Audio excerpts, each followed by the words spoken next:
Your sensors are correct. Do not adjust your heading. You've discovered the Omega Particle, streaming to the Alpha Quadrant and beyond.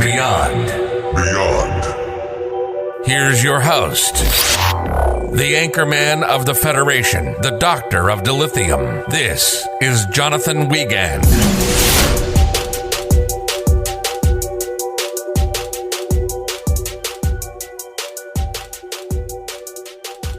Welcome to the Omega Particle Podcast. I am your gracious and humble host, Jonathan Wiegand, and boy, do we have a lot on the docket today. As we wrapped up our Picard Season 3 reviews, I'm going to welcome a lot of you back. I know there wasn't a lot of Trek people that watched Picard, but if you are a big Star Trek fan, I highly recommend watching it. It's probably the best new Trek, honestly, since First Contact. That's what I'm thinking.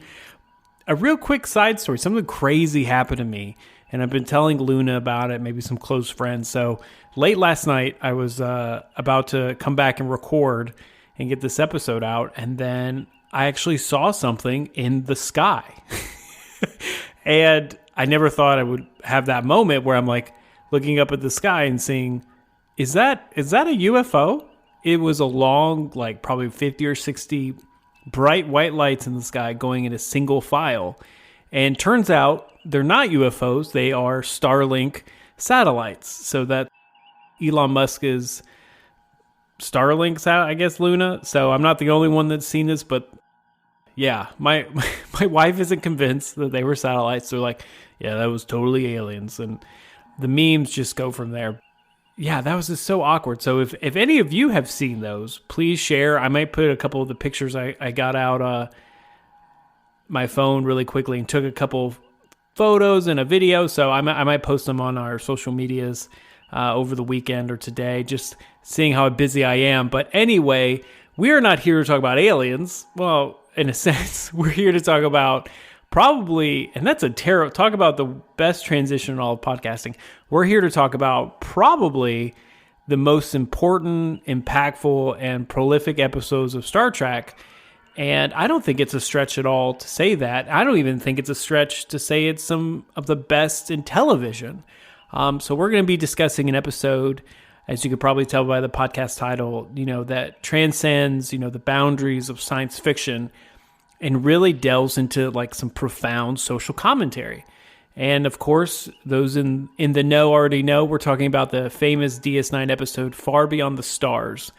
And a lot of people, especially recently, kind of, I feel like, have forgotten, that Star Trek has always been, in a way, social commentary on things. Going back to the Vietnam War, race relations, they've always held a mirror up to us.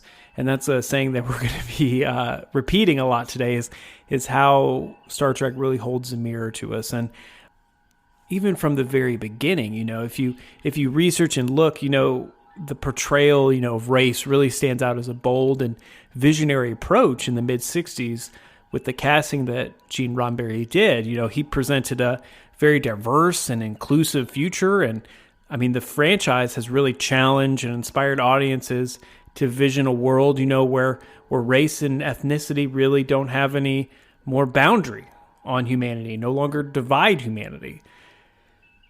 And not only did it showcase that, it actively worked to break racial stereotypes. So one of the most notable examples of that is character Lieutenant Uhura, played by Nichelle Nicholas. Uhura was a skilled and respected officer and, defied a lot of the prevalent stereotypes about African American women in the media at that time. I mean, her presence was competent and influential character, and inspired many viewers, like Stacey Abrams, some astronauts, to kind of pave the way for greater representation in future television shows, but also greater representation in, politics and in the outside world. Also, side note, if you haven't heard the story about Nichelle Nicholas and Martin Luther King, go research that. It's amazing. I'm trying to keep this episode somewhat time sensitive, so I would definitely highly recommend if you haven't heard that amazing story between the two of them. I think Drunk History did it. Luna. Yeah, I think Drunk History did it. So go check that out. But ever since, I started the podcast, I really wanted to do a kind of review and breakdown of this episode. And I think now is the perfect time, right after the Picard final, we had such great Star Trek. I think this is a beautiful way to follow it up. And now, I kind of wanted to go over a little bit kind of the history and what has happened before in prior Star Treks. And even now, like, there's things like Trill and gender diversity and stuff like that on the newer Star Treks. And so, again, it's pushing that boundary and what makes people uncomfortable. And I think sci-fi is okay when it does that. And I think it's best when it does that. But before I get into this episode, I do want to offer a disclaimer of sorts. And I have to kind of treat this subject matter and the history that we're going to be talking about with a lot of sensitivity and respect. Now, I grew up in the poor white Appalachian Mountains in Kentucky, and there's a lot of times like that hardship that we had, growing up without food, but that was mainly because my dad didn't want to work. But that's another story. But or even having like clean clothes to wear, that's kind of my background on where I come from and really what shaped my lens for the world. Now, I don't understand what it's like, to have like race barriers or systematic issues against me, and we can argue all that, but that's not the podcast that we have here today. Today, we're just going to be talking about the segments for this episode.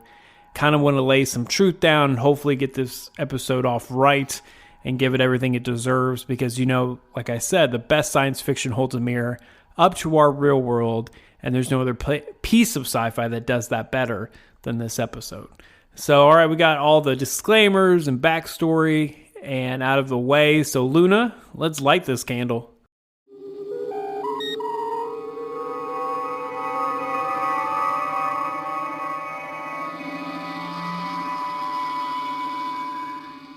The power of science fiction lies not only in its ability to transport us to fantastic worlds, but also its capacity to hold up a mirror, again, that's saying, to our own society and challenge our preconceptions and also illuminate pressing social issues that we may not be aware of. And one such masterpiece of storytelling that does that is this DS9 episode, Far Beyond the Stars. It aired during the show's 6th season, and it really kind of transcends, the traditional science fiction that we normally get, especially in Star Trek, and delves into profound exploration of racial inequality, human struggle for acceptance and recognition, something I think all of us can relate to, struggling for acceptance and, just the due representation and recognition. One of the most striking aspects of this episode is its unflinching portrayal of the deeply ingrained racism and prejudice that's permeated American society during the 1950s. And disclaimer, if you haven't watched this episode, stop what you're doing and go watch it. It's, like I said, Season 6, Far Beyond Our Stars, and DS9. It is amazing. So go watch it before I spoil it. So by depicting Benny Russell's uphill battle to have his story accepted and published, the episode exposes the barriers faced by African Americans in pursuing their dreams and the oppressive limitations imposed by systematic racisms of the 1950s. It confronts the audience with a harsh reality of discrimination, forcing us to acknowledge that injustices still persist in our own time. So it's a really interesting backstory because at one point we have Cisco who's having a vision from the prophets, and he's going back and we'll get into that later, kind of the episode recap, but he's going back and forth from Commander Cisco, or I guess it would be Captain Cisco at this point, Captain Cisco, commander of DS9, captain of the Defiant, and he flips back to Benny Russell in the 1950s where he's struggling. This is very apparent to have the two back to back to one another, and that's kind of what makes the episode so great. So you can finally see some of these barriers, but at its core, Far Beyond the Stars underscores the transformative power of science fiction as a vehicle for social commentary. Like I said before, some of the best Star Trek we've ever had has been on social commentary. And it's presenting, these complex social issues with a framework of a narrative, that really compels viewers to kind of re-examine their own beliefs and biases. It reminds us, that science fiction is not mere escapism, but a medium which we can be used to explore the human condition, challenge social norms, and even envision a better future. So the success of this episode is really owed to a lot of the brilliant, exceptional performances of the cast. Avery Brooks delivers a amazing tour de force portrayal of Captain Sisko and Benny Russell. And I mean, his raw intensity and emotional range makes Benny's struggle palpable. And his commanding presence as Sisko, adds some depth to the character's introspection. And I mean, plus you have the amazing cast there, and you have Nana Vister, you have Armin Shimmerman, and they're without the makeup and the costumes. You see them for who they are and how they look in everyday life. And that was just really nice to see, for the first time, the whole cast without everything with their noses or their ears. So it was really cool to see without all that makeup. And maybe that's another, I don't know how English major you want to go deep dive into that, but maybe that's something too.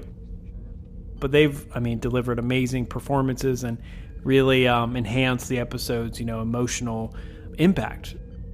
But let's not forget the amazing Ira Stephen Burr, the creative mind behind this episode, deserves immense credit for his writing. He was able to navigate these complex themes, of racial injustice with a grace and sensitivity, and his attention to detail as well, recreating the 1950s New York, also with like the dialogue, and it just really immersed the audience. So amazing, hats off to him on that. And it holds and stands the test of time to this day. People still talk about it. I'm making a podcast about it in 2023. So it's really holds its own and has now become in the Hall of Fame of Star Trek episodes. So now that we kind of gave a brief introduction to the episode and kind of the impact of the episode, let's get into actually like a review and a recap of the episode. Far Beyond the Stars. I've had $1 for every time I said that this week. Is a heartrending story, of a African American man whose dreams of publishing a story with a black lead are constantly squashed. In this vision that Sisko has, he's Benny Russell, and his colleagues and his friends from Deep Space Nine transform into characters in Benny's life. Benny works at a place called Incredible Tales. It's a science fiction publication owned by the unseen Mr. Stone, which I don't know if that's a Section 31 reference or not, because, Stone, but who knows. And it's edited by Douglas Papps, who's played by Brene Auberjonois, who plays Odo. So it's obvious from the very early moments of the episode that the world Benny inhabits is unequal. It's not just for him and not for others as well. In our first introduction to the Incredible Tales, editorial room, Julius Eaton, who's played by Alexander Sigg, who is also Julian Bashir, is shocked to learn, that his white colleague Herbert, who also is played by Armin Shimmerman, who is Quark, is earning 4 cents a word for his stories. So there's some pay discrepancy just because one guy is Sudan born and the other guy is white. So there's some pay discrepancy there. However, later Papps mentions that, magazine readers want to know what the writers look like, and hence they'll be taking photos of them. But then he immediately turns to Nana Vister, who plays Kay Eaton. And if you don't know Nana Vister, she plays Kira Nerys. Ooh, a lot of names. And tells her, hey, you just stay home from the photo shoot. Kay's a female writer who writes under the ambiguous moniker KC Hunter, to hide her identity in this episode. And fun fact, that's a direct reference to one of the original Star Trek writers, D.C. Fontana, who had to do the exact same thing. So I think they did that on purpose to kind of show homage to her, but also kind of show how far the franchise has come. And obviously, Kay is rightly incensed and super pissed, but then Benny asked if he should stay home as well. But a lot of people have said, and myself included, it's kind of interesting that Papps, the editor, doesn't even make the request to Benny. It's almost as though Benny's absence is a given, and he doesn't kind of deserve the same courtesy. And it's almost like, yeah, you're going to have to do that. You're just going to have to stay home. I don't even have to ask you because you already know. And he says the reason why is that he wants his readers to think of everybody as white. That we don't want our readers to think of you as a black man. We want them to think of you as a white man. So we're not going to change their mind by having you in the picture. There's a lot of on-the-nose moments in this episode, and that's obviously one of them. A running theme of this whole entire episode is Willie Hawkins, who's played by Michael Dorn, who plays Worf. he kind of goes into what's it like on the baseball diamond, and he's kind of a professional baseball player, and he's clearly doing better for himself than Benny because, he's very sharp dressed. He has a lot of money. They make that apparent. But even though he's a renowned baseball player, Benny's girlfriend, Cassie, gosh, they didn't really try with her name, asked why Willie hasn't, moved uptown because he's got all this money.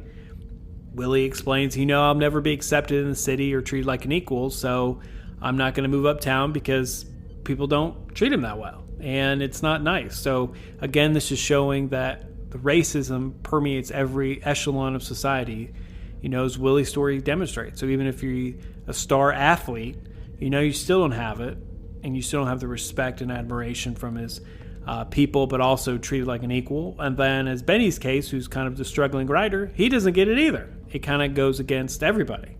And I really feel like, the crap that Benny has to face at work are only compounded by the political situation that goes around Benny that we see.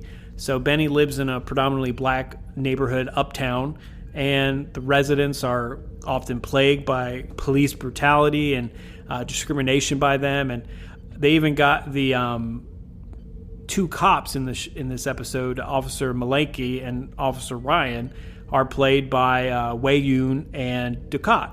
So, little crazy story about that. So they got the villains in the show to play the villains and the police officers. So they, again, very on the nose, and they accuse Benny of stealing a sketch that belongs to him and even threaten to arrest him. And what Benny has sketched is DS9, is the space station. And so they threaten to arrest him, and, there's just showing, the excessive policing, the threats, and the violence that come about by that. Far Beyond the Stars came out in 1999, and yet it still feels kind of like a reflection of today, to be honest. So those kind of evil villain playing cops become trigger happy and eventually shoot Benny's friend Jimmy, who's played by Karak Lofton, who is played Jake Sisko. So a hustler, or you may say, or may not have been. He was breaking into the car, but instead of simply arresting Jimmy, cops just shoot him. And when Benny intervenes, they almost beat him to death. So again, it's just this over-policing, overly violent responses when it's not required. So again, this is in 1998, but it still permeates society today, 25 years later. So Benny ends up recuperating at home for a few weeks after these almost life-altering injuries, and simply, because he was interfering between these two cops and Jimmy. And it's really sad. So again, some of the best ways science fiction can hold up a mirror to our lives and kind of comment on social issues and social justice problems that we have in today's society. And that's exactly what this episode does. Benny's being underpaid. He's underappreciated, all simply due to the color of his skin. He's dealing with police harassment. He's losing friends, almost his own life to police violence. But the theme of the episode isn't simply a showcase of racism. It's not just, hey, racism sucks and is bad. Star Trek has always been about projecting hope into the future. And the episode is ultimately about a dream. And those dreams are eventually allowed to come true.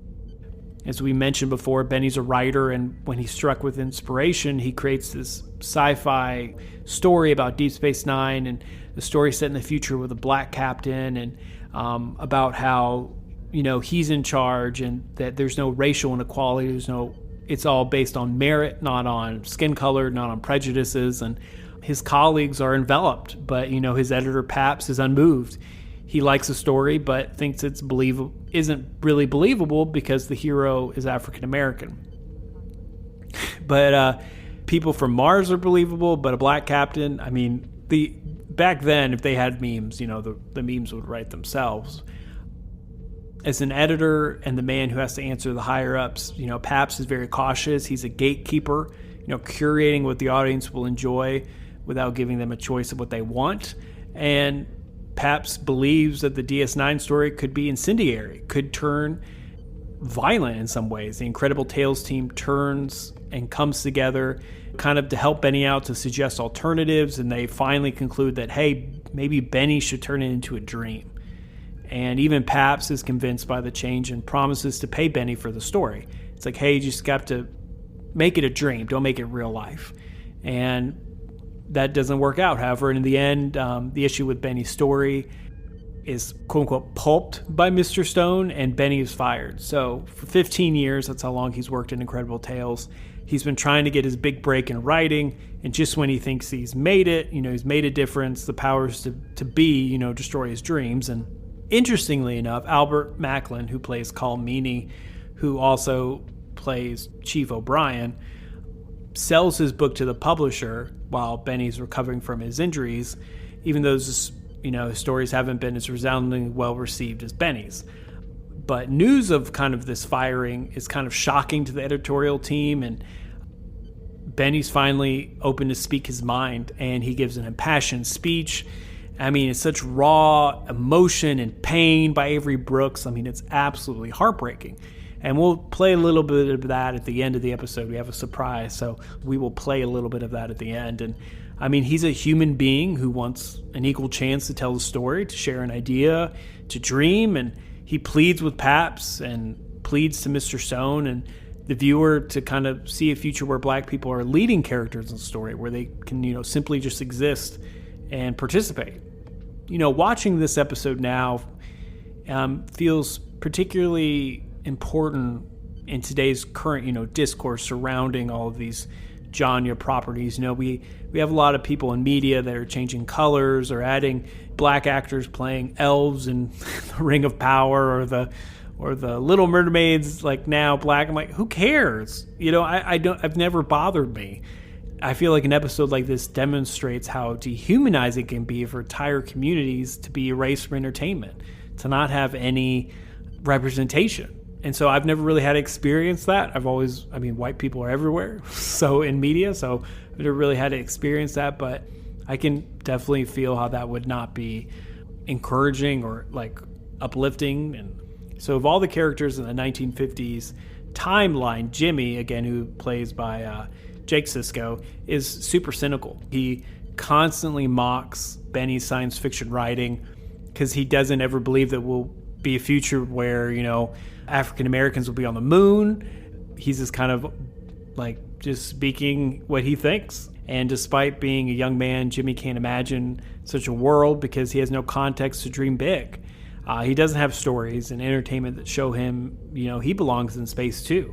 And that's the fight, that Benny is constantly fighting for. And all creators are constantly fighting for, is showing that, hey, we belong here too. And Benny's colleagues, obviously are supportive of him, and Herbert goes out of his way to antagonize Paps for towing the company line, but all that's kind of support comes to naught if the decision makers are, super bigoted. And Benny dared to dream, and he was punished for it. But his struggles teach Sisko a valuable lesson to persevere in his dreams. And so outside of this dream and vision that Sisko's having, he's thinking about just quitting Starfleet because the Dominion War is taking a toll on him, and he's just getting tired of it. And so he's given this vision to be like, hey, you need to persevere. And this isn't the only time the DS9 has kind of confronted these past racism and issues like that and injustices. And it's definitely in the later seasons when Vix comes into the Hollow World, and they constantly go to Vix, and it's a party and it's a casino in the 1950s, and Sisko's the last holdout. He never wants to go, and he eventually tells Cassidy in a riveting speech, he's like, that's not real life. That didn't happen. If this was the real 1950s, 1960s, we wouldn't be allowed in there. And he's like, I don't want to pretend like it didn't happen. And for me to enjoy it is a betrayal of that. And so I won't spoil any more of DS9 for you, but that's just how great DS9 and Star Trek is, again, of holding the mirror up in social commentary. And like I said, Far Beyond the Stars is kind of the voice in the wilderness. It is the precursor to kind of future Star Trek, because they've definitely taking on game-changing ideas with Discovery and these other new Trek shows, that have more people of color, more LGBTQ plus in the community. So they're definitely getting their visibility there, and whether it be on screen or behind the scenes. So they're definitely pushing that boundary again. And I don't see why that should make anyone feel uncomfortable. Personally, let people do what they want to do, and who cares? As long as it's not hurting anybody, what does it matter? That's not this podcast. Luna's looking at me with a raised eyebrow. This is what we do. No. But, just at a time, when we have, like I mentioned before, the issues with New Trek and people having problems with it, or Lord of the Rings or The Little Mermaid, I feel like they're being attacked for having a representative cast. I think Far Beyond the Stars is a powerful reminder, that it doesn't really matter, what genre types have always been. It's okay to change things around a little bit.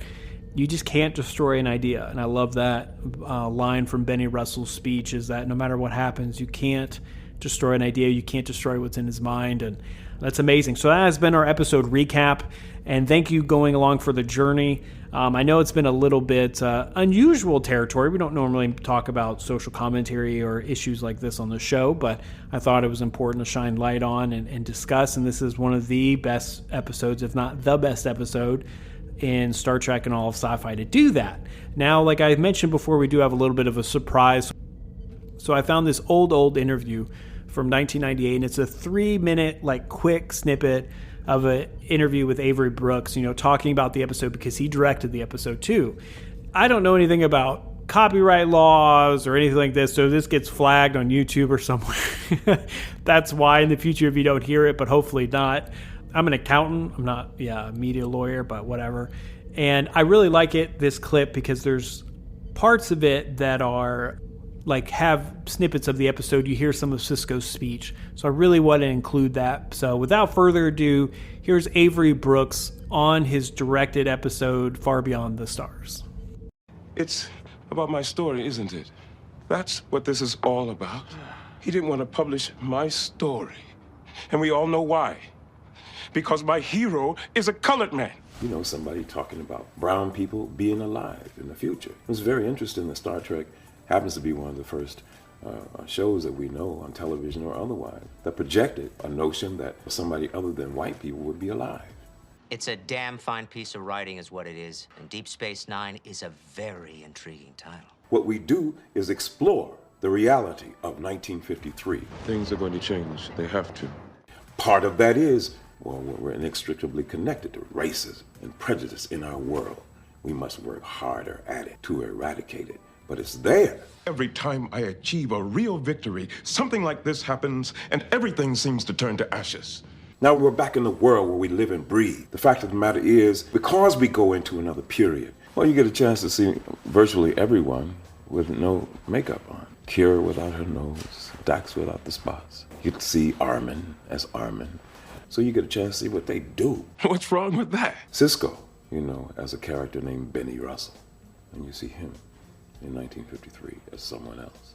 He finds himself in this other person's mind. Surprised? When you think about sci-fi and the advent of sci-fi, when it becomes mainstream, that's circa 1953, when all this stuff really jumped. The notion is that, he's a writer and he wants people to deal with how he sees the world. And indeed, the world is not particularly ready, to see in the mainstream of it. Sorry, Benny, I wish things were different, but they're not. Wishing never changed a damn thing. In a way, it is the affirmation and a renewal of faith that there is a way to elevate the conversation, even in television. There is a way to tell the truth no matter what the circumstance is, no matter what the constraints are. But you cannot deny Ben Sisko exists. That future, that space station, all those people, they exist in here, in my mind. I created it. I hope there's something liberating about it, if anything, that we investigate people's lives. And we see that, in this case, that Benny Russell decided no matter what you say, you can't do anything, with what's in my mind and what's in my heart. And that sooner or later, the people will rise, the thought will rise. What are you going to do? The only thing I can do, stay here and finish the job I started. but the people watching it complete the thought. And that's the beauty. What they carry away will be the thing that lives in the world. Watch it till the end. For all we know, at this very moment, somewhere far beyond all those distant stars, Benny Russell is dreaming of us. Well, I don't think I can say anything else that could top that. So we are wrapping up review and breakdown of this famous Star Trek episode, Far Beyond the Stars. And thank you so much for listening. All right, Luna, let's light this candle.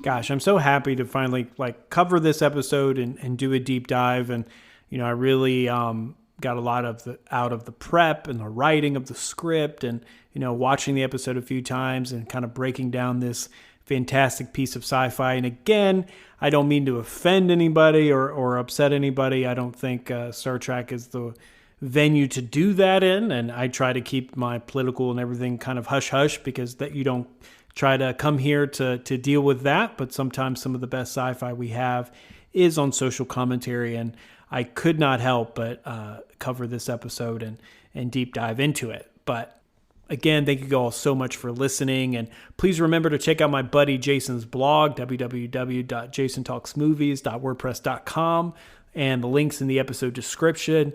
Also, feel free to reach out on social media. We're always on there. We can debate Picard. We can talk about this episode. Let me know what you think about my Starlink satellite alien photos. But I just love hearing from you guys, and it makes my day when I do. But anyway, until next time, second star to the right, straight on till morning.